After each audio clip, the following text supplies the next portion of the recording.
Hello বন্ধুরা, কথাস fine cooking চ্যানেলে সবাইকে স্বাগত জানাই। আজকে আপনাদের সাথে শেয়ার করব দেশি চিকেন কারি রেসিপি। দেশি মুরগি করতে একটু সময় লাগে। আমি প্রেসার কুকার ছাড়াই কড়াতে এটা করেছি।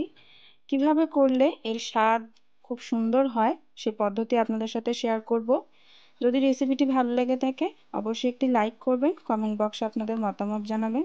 তাহলে চলুন দেশি চিকেন কারি কিভাবে তৈরি করেছি দেখে নেওয়া যাক।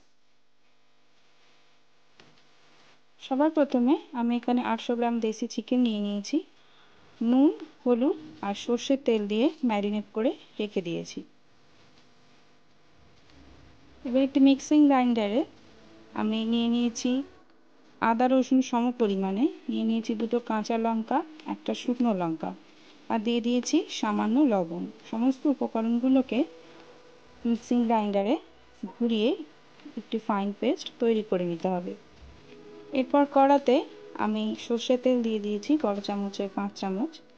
দিয়ে দেব সামান্য চিনি। চিনিটা দেব পুড়িয়ে নেব যাতে তরকারির রঙটা একটু কালচে লাল ধরনের হয়। তেলের মধ্যে দিয়ে দেব একটা এলাচ, দুটো লবঙ্গ, এক টুকরো দারচিনি, একটা শুকনো লঙ্কা, দুটো তেজপাতা। এরপর এর মধ্যে দিয়ে দেব বড় চামচের 1 চামচ গোটা জিরে। এখানে আমি বেশি গরম মশলার ব্যবহার করছি না, কারণ দেশি চিকেনের একটা টেস্ট হয়, বেশি গরম মশলা ব্যবহার করলে দেশি চিকেনের টেস্টটা চাপা পড়ে যায়।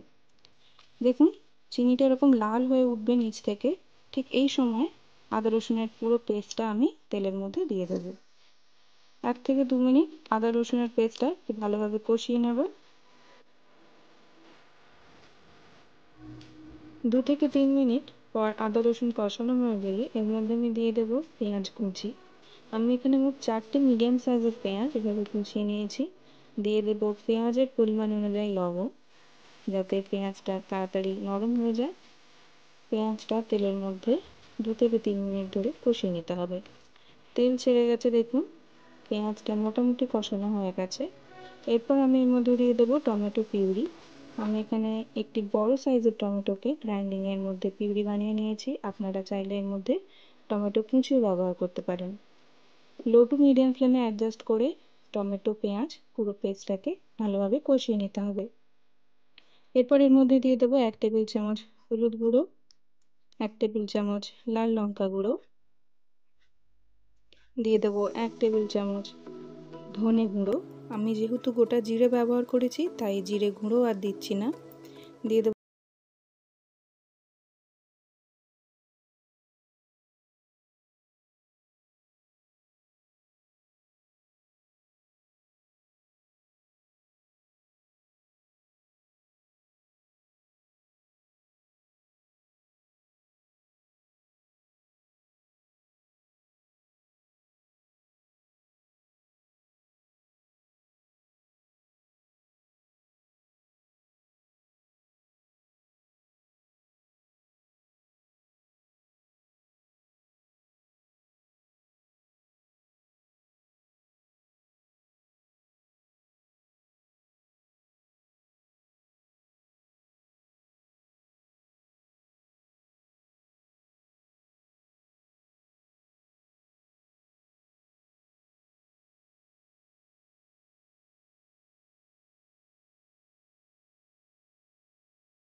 একদম রেডি হয়ে গেছে এবং জলের পরিমাণটা কমে গিয়ে তেল ছেড়ে দিয়েছে। একবার নাড়াচাড়া করে নেব। চিকেন কিন্তু তৈরি হয়ে গেছে। নামানোর আগে দিয়ে দেব সামান্য পরিমাণ ধনেপাতা। ধনেপাতা যে কোনো কারিতেই দিলে তার টেস্টটা অনেক গুণ বাড়িয়ে দেয়। দেশি মুরগির কষা আমার তৈরি হয়ে গেছে। রেসিপিটা যদি ভালো লেগে থাকে কমেন্ট বক্সে আপনাদের মতামত জানাবেন, এবং চ্যানেলে যারা নতুন দর্শক তাদের কাছে অনুরোধ থাকলো চ্যানেলটি সাবস্ক্রাইব করে আমার পাশে থাকার জন্য।